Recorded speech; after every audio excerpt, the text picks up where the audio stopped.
கொடியை கட்டி மெதுவாக மேலே ஏற்றுவார்கள்.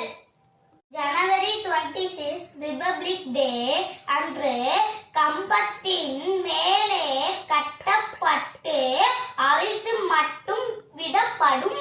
Jai Hind. Thanks for watching. Please don't forget to subscribe, like and click on the bell icon.